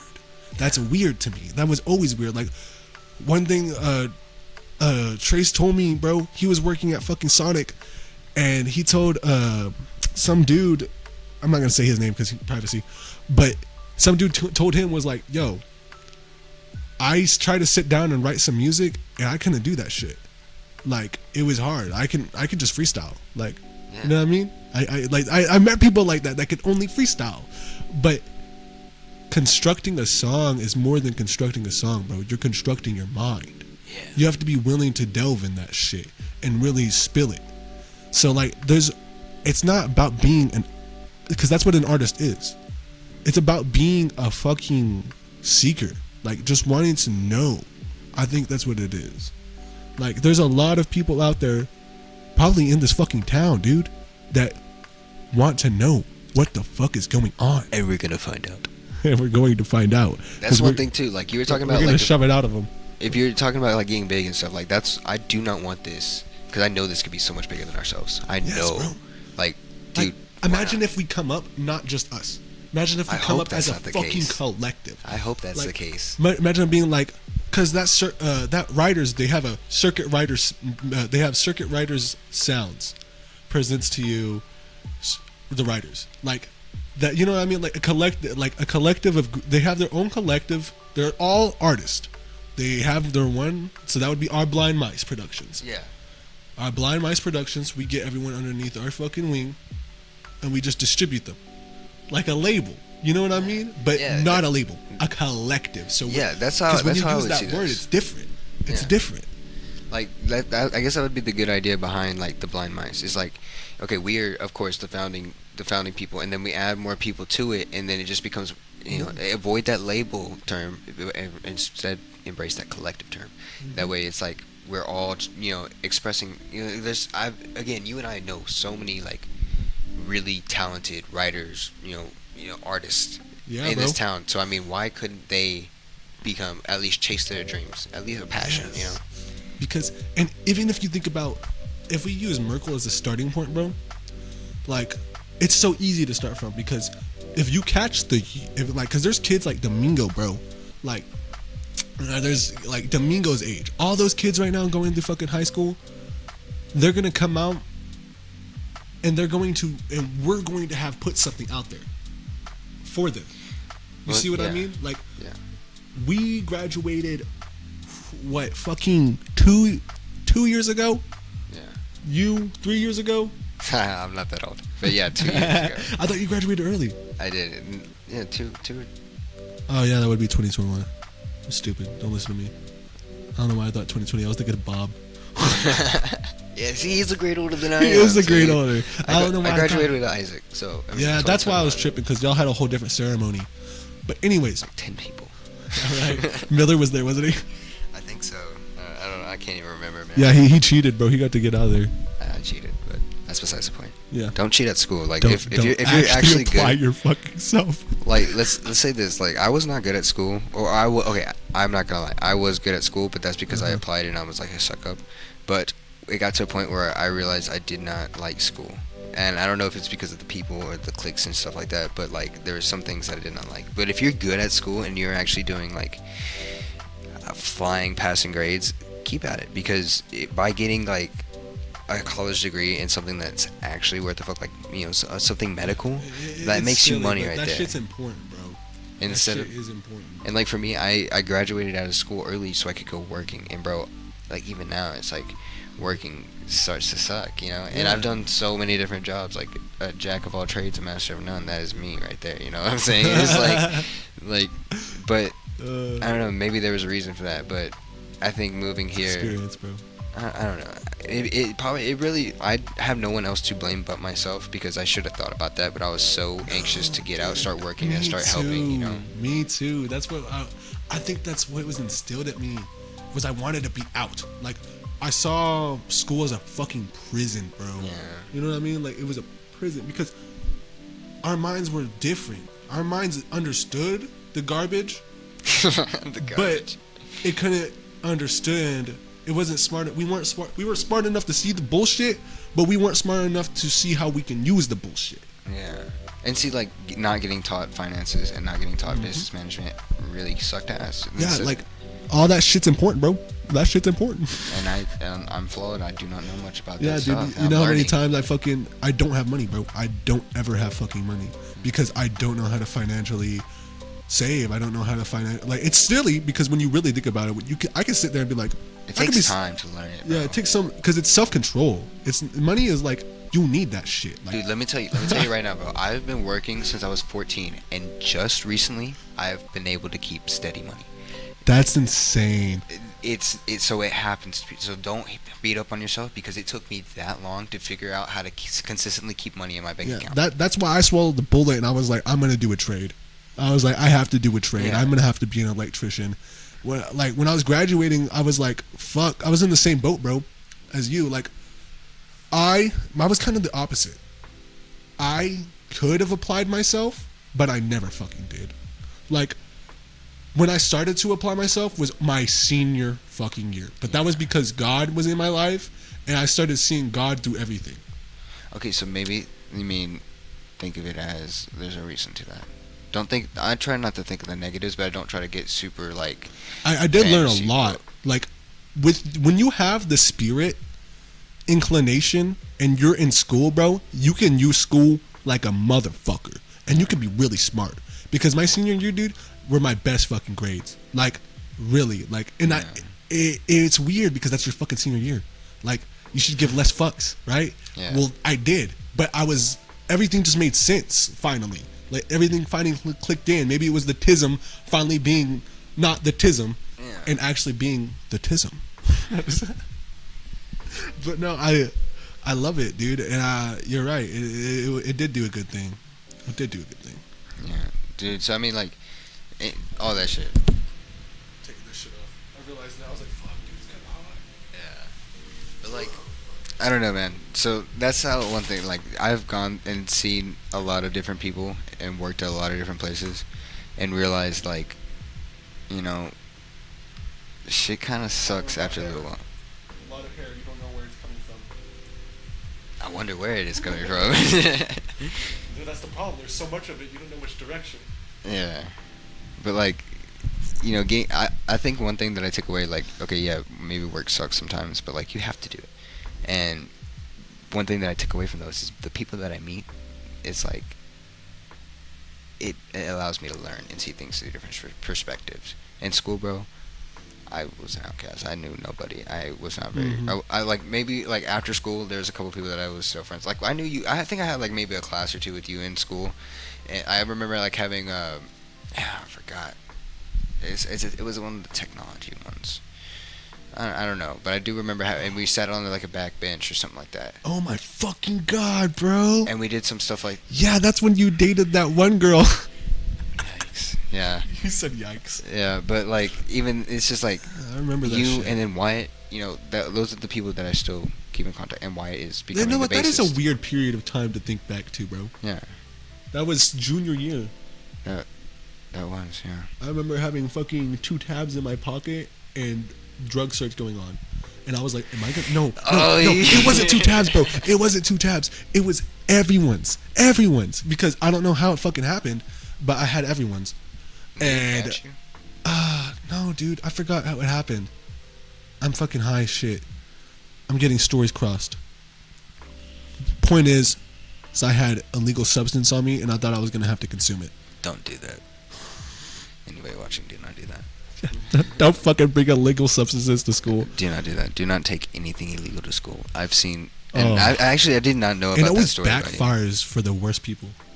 Yeah, and I'm thinking of one person that brought some cannabis into school, into the band hall, and like was showing it off to people. And That's stupid again, as shit. bringing it into school in the first place is dumb as fuck. Now showing it off to people is Even extremely fucking dumb. Stupid. And then somebody, Stupid somebody as fuck. snitched, and then that was the end of No it. shit, bro. You're in Yeah. band class. Exactly. That's what I'm saying. It's like, don't do that. Do not do that. Do not do that shit, dude. No, bro. But always don't get me wrong, bro. I'd bring a fucking dab pen to school any other day. I wouldn't do Like, that either. I would have. I'm saying I would have. But Hey, but I was it still surprised me to see motherfuckers rolling whole joints. Like knowing people, like who was it, bro? Someone smoked a school? whole fucking joint, and that bitch had the whole hallway, bro, smelling like dank. The whole hallway. Yeah, I wouldn't even risk that, dude. I was I can't do that like shit. even whenever that vaping in school, like that was like maybe junior or senior year when that stuff started happening, right? Like I didn't even bring a vape to school, even when I like went through the whole entire. I believe I went through all of high school without bringing a vape to school. But I mean that was before like people started making that popular, and I was just like, no. I do remember. You don't got your dab pen on you? No, yeah. See, that's why I'm saying like that shit to me was like That shouldn't I'd be never normal. done that. That's so weird, bro. Because I remember that shit. That shit didn't fly at Merkle, bro. No one was really doing this shit. Dude, I remember somebody getting in trouble for bringing like an actual mod vape and then it hitting it or letting it go off in class, one of the two, and let out a big puff of smoke in their bag. And Nah, bro. it was Kids in in Merkle Spanish class. don't give a so, fuck. It's Merkle.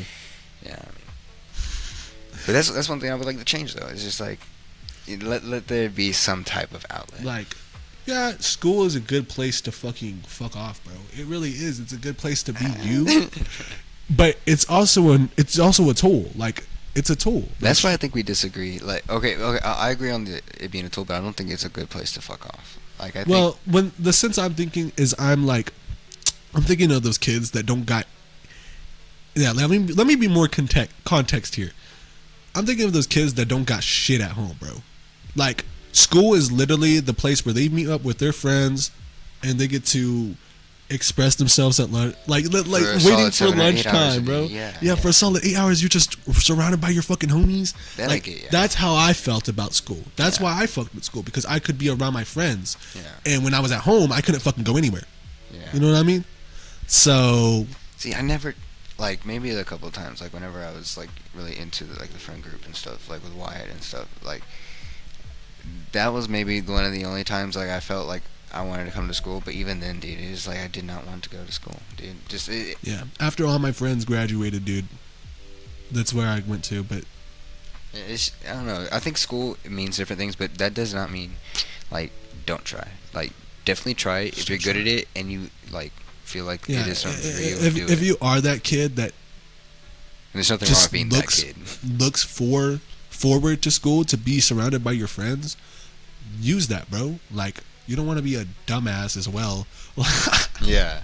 I'm not trying to be Being an a asshole. dumbass does not pay off. It does not pay off. Like, No literally, way. like you gotta know it in yourself that you're smarter than what you put off. Like, you put up a front, Just apply yourself a and little bit. yeah, you fucking you can. and you don't. Because I was that. I knew I fucking could have applied myself. I knew if I paid attention, I would actually understand and actually know what they're talking about, and I could literally learn and absorb shit. But I was so like bored all the fucking time, dude. But what helped me apply interest in that, like getting past the whole fuck off era, was God. Like actually, not even, I wouldn't say God showing me.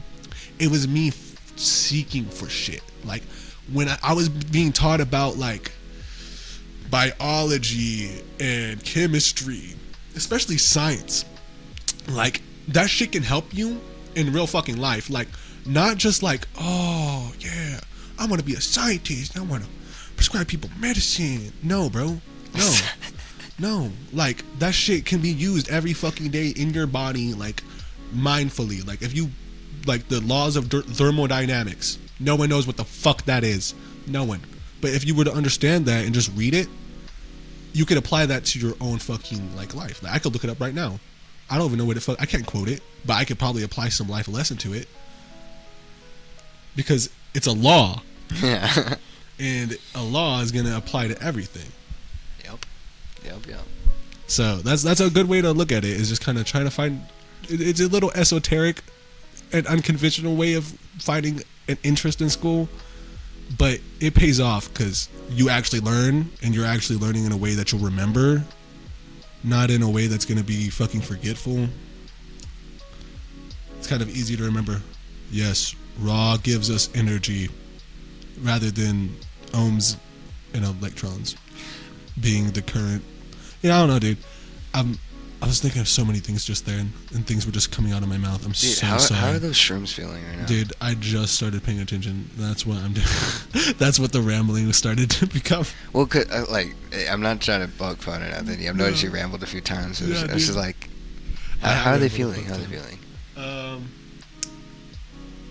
It feels good to ramble.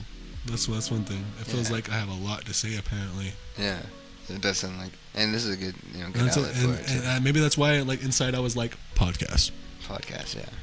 because I knew something was gonna be And fucking. look, we're already going on an hour and a half, so Jesus fuck, bro, that's a lot of footage. but that's okay because all of this is gonna go on YouTube. Yeah, bro, you can like watch that shit and you can find funny moments. Maybe. You can make little like 2-minute clips, bro, of this shit. Now that way people can actually like, Maybe I think this Put it in this could really be is just like a starting foundation, bro. Just Yeah, like us testing the waters, because this is the way we got it set up. I think is all right. I don't know if anybody is going to watch this, would let us know. But like the way that it's set up right now, No, bro, it's iconic. yeah, They'll always remember that corner of the wall. yeah, something like that. And then we can obviously I'll put posters in the back or something like that. I don't know. Just something, bro. But I think that the way that this is, we'll probably get a better webcam at some point. If this really starts becoming something that Nah, we really dude, this want to is do. not like I want to get to a point, bro, where we're like, we have our hands in every fucking jar, every cookie jar. I've said that too. Like, dude, podcasts I've wanted to do for a little while. Podcast, fucking. I would love to just like finally get comfortable where I can come home, load up a video game, bro. Like, actually, like load up a fucking game on a PC or some shit with a fucking controller. I'm trying to get comfortable, okay? Yeah. I'm talking about like, I'm trying to carry this shit with me. Like, I want them to see that growth. Like, I don't know, bro. I think I'm gonna keep documenting in some way. That being music. And I think that's what this is too, is some documentation. I think Because people. I'm not what, giving bro? up. I shot on video and photo earlier for distorting reality, but it's a good way to document and have people remember what the fuck we are. And if the people are only us, I'm totally okay with that, because this is fun. Yeah. And I enjoy doing this, and I think this is something that I want to do quite often. This is the first podcast, and I think this will not be our last. I think we'll come in and we'll have some different things like coming on. Like, we're obviously gonna have some more topics. We'll have some more people coming. It'll on. be more direct, I feel like, next time. Yeah, I think now I'm kind of just been like letting you talk and just really observing how you're doing, because like this for me, like I have not sat around and watched anybody trip without me tripping. So it's just like, Yeah, bro. How does that feel for you? What do I look like? Do I look like a penguin No, in bro. a zoo? No, bro, you look totally normal. Like, you actually look like yourself. It's just like you can tell your mind is in a different area about, that's what I'm saying.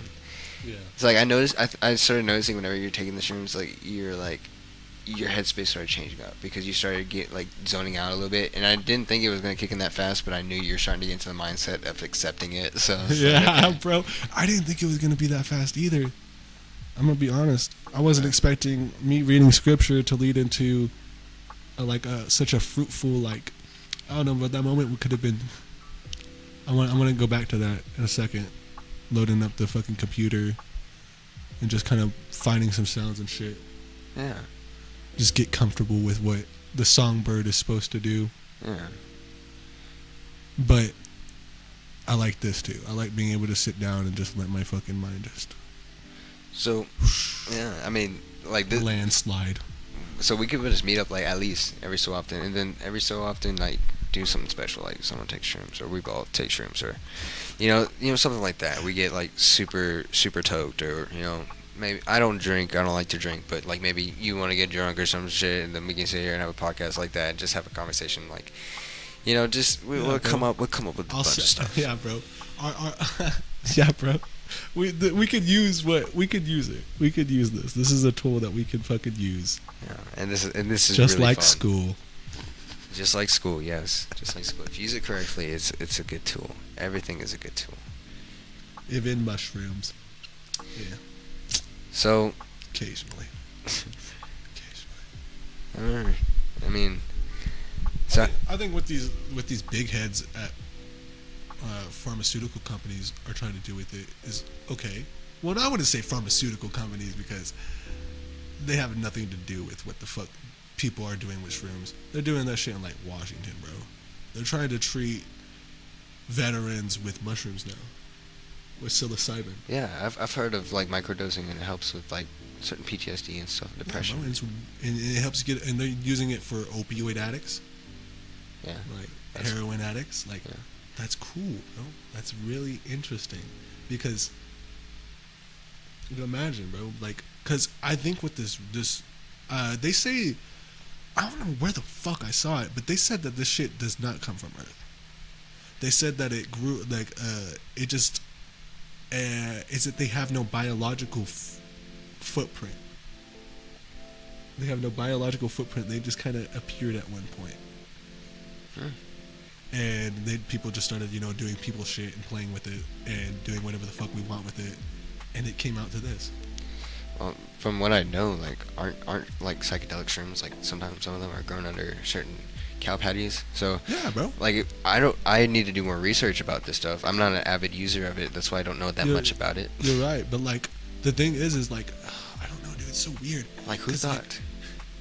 Like who thought to turn over a fucking cow patty and just Yeah. I guess I can understand like picking up the cow patty in the first place, like maybe for fertilization, and then it's all this mushroom, and then they're like, oh man, we could use that shit for like food tonight, bro. yeah, maybe they tried it for something else, and then they're like, oh, what if we washed it, cooked it, and then they're like, oh my goodness, What the fuck is this? yeah, and they're like, and they may like not have had a lot, and then they're like, oh, this is enjoyable, so that's why they kept doing it. I don't know, bro. Whoever did this shit started the I don't know, dude. There's a lot of questions that I can ask about psychedelics because, like I said, their footprint is weird. Like, you can't really pinpoint where it came from. I mean, dimethyltryptamine, LSD, you can real quick. You can read the whole fucking story about it. That's DMT. Dimethyltryptamine. You're right. That is DMT. I don't know thinking that. of- I I don't was know thi- the actual scientific name of LSD, but it's a It's little something long. meth. Something with meth in it. That's all I know. See that? I don't know. I know a lot more about that than I do with like psychedelics, but Because that's a more concentrated. Like psychedelics are not different. Like they're hallucinogen. You know what I mean? There's no way going around it. It's a hallucinogen. You're making yourself hallucinate. You're making yourself altered. It's interesting. yeah. When was your first time messing with shrooms or acid?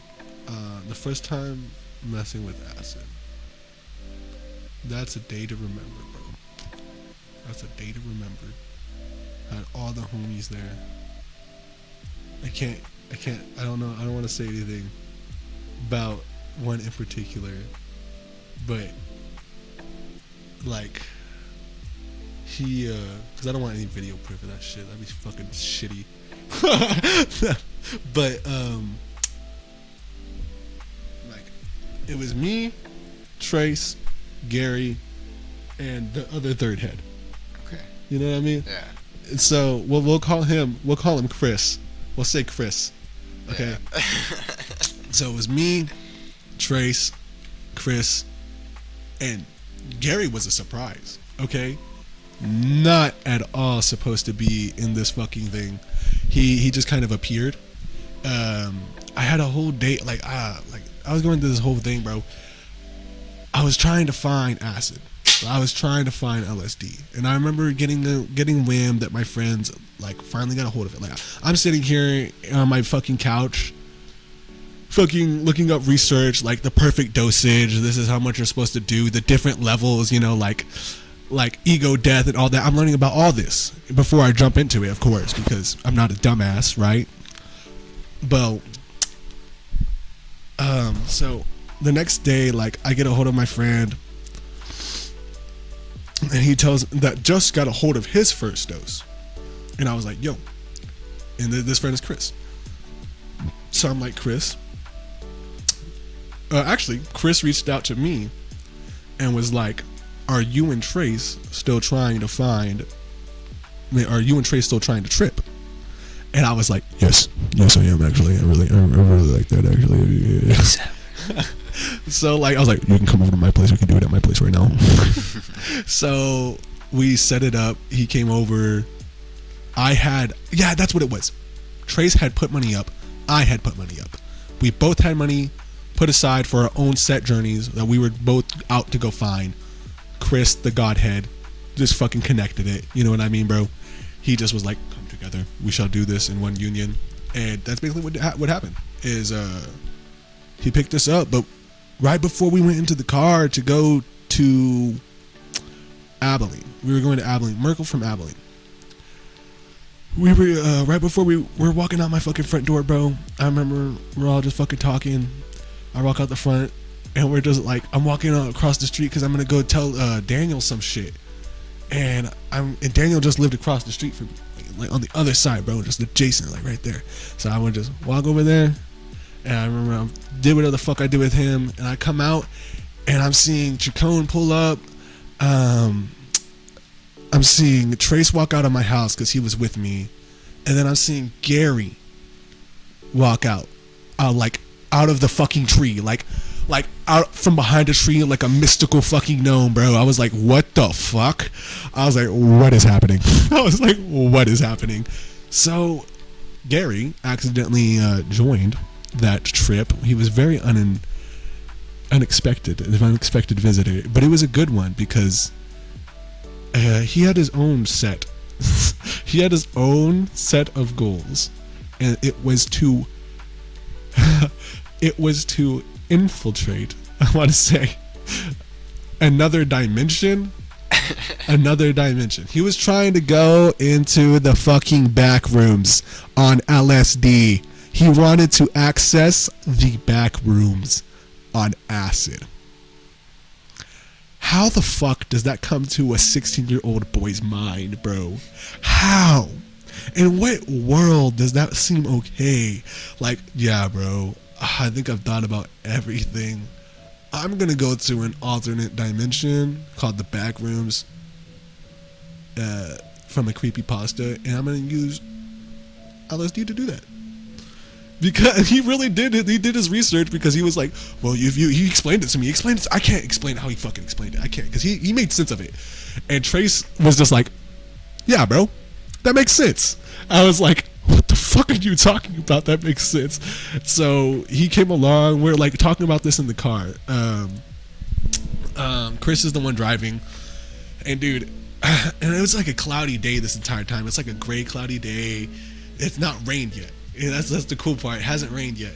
And so as soon as we pull up, I remember one thing Trace said that made it so memorable. We pulled up into, I think it was like Denny's, bro. I think it was the Denny's parking lot at the Flying J. Yeah.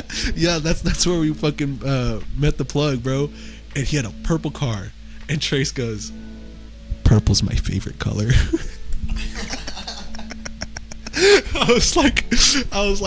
I knew exactly where his fucking mind was, bro. He was like, this shit is too like on point, bro. This shit is perfect. So I was like, fuck yeah. I was like, I loved the energy, dude. You know what I mean? I was like, he was excited. Fucking Gary was excited. We had an experienced person, tagging along with us. And I don't know, bro. It was just so comfortable. You know, it was in my house. These were my friends. I'm letting them use my fucking comfort of my house to do this. You know what I mean? Like, it just felt like a good time. Like, actually, like a homie moment, bro. Like, I'm pretty sure we can all look back and think about that. Because right after that, dude, I can tell you, dude, God was very much involved in that trip. And I don't like the idea of God being involved with drugs at all. But I do like the idea of him being involved with souls. Like, so by him being involved, dude, just like the way that trip played out was just so fucking different. Like, we pulled up at my house. It was raining. And we ran inside. We didn't want to get the fucking tabs wet. And I remember I'm taking like a quarter. You know what I mean? Like, I took half. No, I'm pretty sure I took one. I took one because we didn't have enough for everyone. So we ended up all taking 1.5. We were just going to take one and we were going to leave the rest for another time. I used to hide them in this Bowie knife. This little Bowie knife that had you would unscrew the bottom handle. It would be a little holder. Like, you would put matches in there. It was a survival knife. You know what I mean? And one of those stainless steel ones, big ass fucking, jagged ass back, got a fucking fish with, got a fucking bear with. Like, it was good. I liked it. So it was my grandpa's, and I'm pretty sure that shit's still in there. Wow, I forgot about that. Not the acid, the knife. So that's where I would hide my shit. So I remember us taking our tab and us waiting for like maybe 30 fucking minutes, and then being like, nah, bro, we need more. And then we took the half, so everyone's a tab and a half deep, which is, by this time, Chris's highest dose. So Chris, me, Trace, we're sitting on the bed. It's a futon, actually. It's not a fucking bed. It's my futon. And we're sitting there, dude, and he just starts meditating. Chris just starts meditating. He's fucking shirtless. He's wearing shorts. He's just fucking sweating. I'm like, what the fuck is happening? Because I was in my own fucking world, bro. And I just look beside me. This man is meditating. And then I see Trace realizes what's happening. So he starts meditating. And I was like, well, I mean, oh, fuck. So we started meditating, all three in unison. And that was probably the most connected I can say I've been to a person. Because, like, you could just feel, like, the presence of everyone around you. Like all your breaths are in unison, all your fucking shit is, I don't know, bro, it felt like God was there. And I feel like that's what might have saved our asses, really. And I think that's when, I can just remember us all lined up. Gary in the fucking closet, tripping balls, looking at a 24-hour stream of the back rooms, of just fluorescent buzzing and a picture of the back rooms. And yeah, that's a whole story that I could tell you about. But basically, we're all lined up on there, bro. I could just remember that shit. Just lined up on the fucking futon, super fucking chilled, meditating. But right after that, dude, right after that day, it's like something sparked. And we all went on our own journeys. Like we all went separate ways. Like after that. But we were never separated. So like, we kind of made like I don't know, bro, it was some type of fucking weird shit. It was some weird shit, dude. Some weird acid bond. Acid bond. That's what I would call it. Some weird acid bond that I forever have with these guys. But I think it's because we all were just there trying to find something, dude. We were just I was just trying to find light. And I remember feeling it. I remember feeling the most distorted version of light you can feel. The most fucking altered version ever. The closest to real it can be. That's what I can tell myself. The closest to real it can be without it being false. Yeah. And it's just, and it wasn't even the drugs, bro. I can just remember it was the moment. And maybe that's the good part about these things. is that I saw fucking Gary's out here, and Gary's I always do this, bro. Gary, he's fucking muscular as shit now. Okay, he's completely fucking different.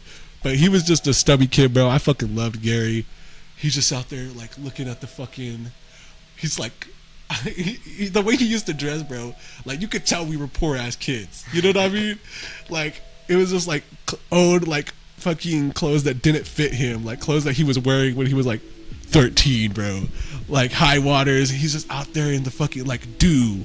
They just had rain. The sun's out. There's a fucking rainbow. He's all looking up. I see him first, and he's eating a fucking chicken sandwich, and he's like, "Oh my god!"